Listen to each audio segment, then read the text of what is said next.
Yo, what's going on, guys? Mush back at it with another video. Want to take you guys through some updates on Metal Gear Solid Delta Snake Eater, as the game is about to be released and the reviews have gone live, and I'm sure it's a game some of you guys are, questioning whether or not you do want to pick up. I do want to highlight some of the reviews, one in particular, and, this is an Unreal Engine 5 game, so the reality is, from a fundamental game standpoint, we all know that this game is gonna be of quality. It's a pretty faithful remake of literally one of the greatest video games of all time. I don't think that's why people are hesitant to buy the game. There are two reasons people are hesitant to buy the game. First of all, the price point, $70 for a remake of a PS2 game. I mean, that is quite hefty. Our friends at Green Man Gaming, though, they do have the base game 25% off for $52.49 and the Digital Deluxe Edition 25% off for $59.99. The Digital Deluxe Edition does give you early access,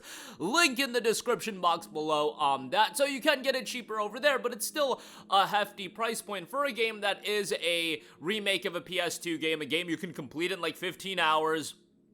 I can go on and on about that point, but also beyond that, this is an Unreal Engine 5 game, and PC gaming and Unreal Engine 5 has been an absolute crap show. Wusheng Fallen Feathers and Mafia the Old Country both just came out back to back, and both games, maybe disaster would be a little bit too much to say about Mafia, but they were both pretty bad. Wusheng was terrible. Like, Wusheng was legitimately god-awful, and I saw somebody in a recent video when I mentioned, oh my god, the game ran good for me. Like, get out of here. Look at those Steam reviews. The game was awful. Mafia the Old Country, I can talk about that game from my own experience. Guys, that game is like 10 to 11 hours long, and I crashed like 8 times playing that game. That is inexcusable. Yes, there were frame rate dips.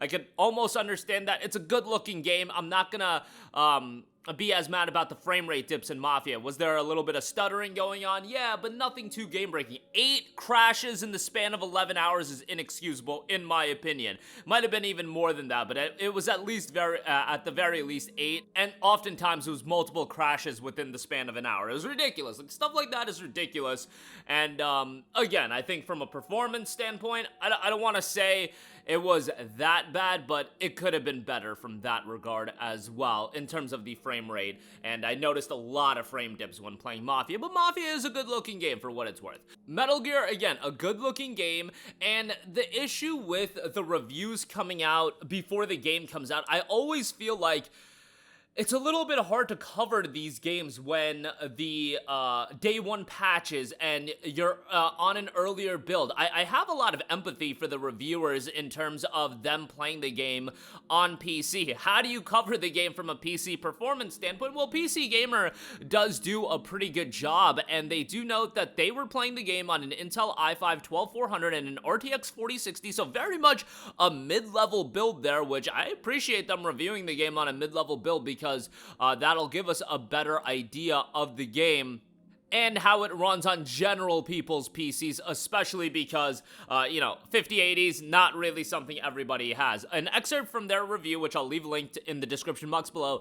A quick word on performance. I played on an RTX 4060, which is above the recommended spec, and in certain environments experienced frame drops when things got hectic. Not ideal, but it wasn't a regular thing. Perhaps more of a concern is that over around 22 hours, the game hard crashed 5 times. Obviously, I was playing a review build that Konami issued several weeks ago, but for such an absolutely beautiful looking game, the publisher still needs to do some fine tuning. And again, once the game is unleashed to the masses, that's when we're really gonna have an idea. And again, it's hard to cover games like this when you are on a preview build. I remember when Hogwarts Legacy came out, and I was playing that on PC, and I was having a really good performance experience on PC, but I was playing on an earlier build, and even having a good experience, I was like, man, when the embargo lifts, how do I even cover this? Because the day one patch isn't out yet. And then literally what happened with that game is the day one patch came out, and then I went into, Stutterville with Hogwarts Legacy. That game wouldn't stop stuttering nonstop.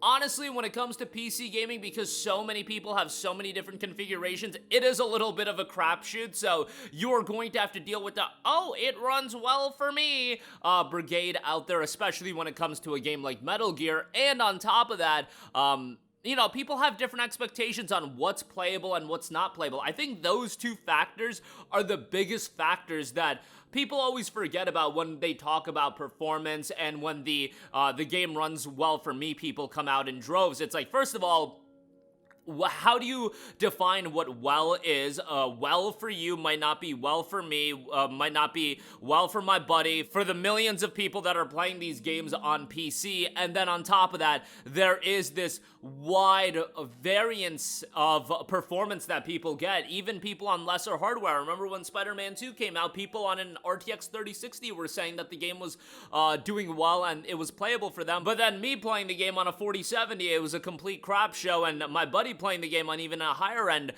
rig, a complete crap show. I mean, Spider-Man 2 general consensus was that it was terrible. Hopefully MGS Delta Snake Eater doesn't get to that territory, but this year has been a very...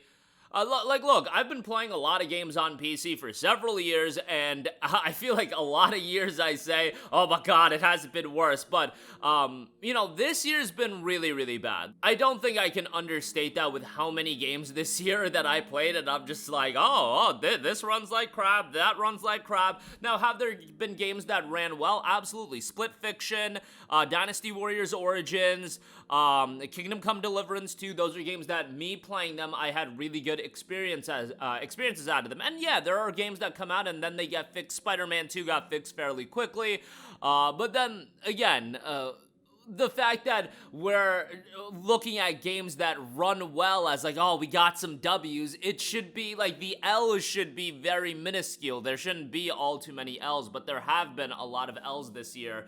And, you know, as far as Wu Chang and Mafia back-to-back, that one always stings. Whenever you get, like, the back-to-back really bad ones, and Mafia, I don't know if I want to say Mafia is, like, really, really bad, but, man, when you're talking about a 10-hour narrative-driven game and you're crashing in the middle of cutscenes multiple times, that's a problem. That is absolutely a problem that, you know, was infuriating, especially as Mafia was one of my most anticipated games of the year, and, you know, those styles of games are, like, just up my alley, the single-player, shorter, narrative-driven games, hence why I'm excited for Delta Snake Eater as well, but... you know, it is what it is. The landscape's just the landscape right now. You hope things will get better, and hopefully, when it is released to the masses, Delta Snake Eater will run well for everyone. The game's at like an 85 on Metacritic, which is obviously a really good score. You know what you're getting here. It's just what you don't know is the performance, exactly how well is it going to run for everyone across the board. But given that early access starts on August the 26th, we'll have a lot more clarity then, and hopefully,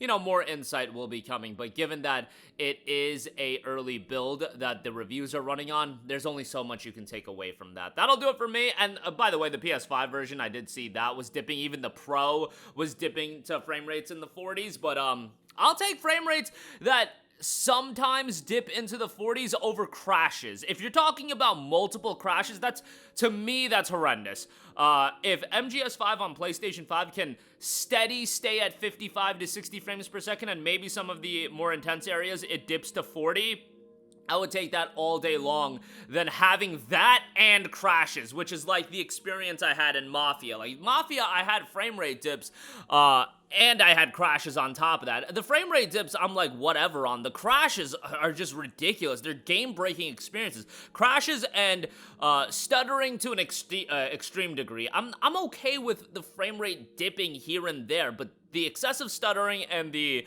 crashing is a really big problem. But that'll do it for me. Let me know all of your thoughts in the comments section down below. As always, interested to hear from you guys. Thanks for watching, and I will catch you guys in the next one. Peace out.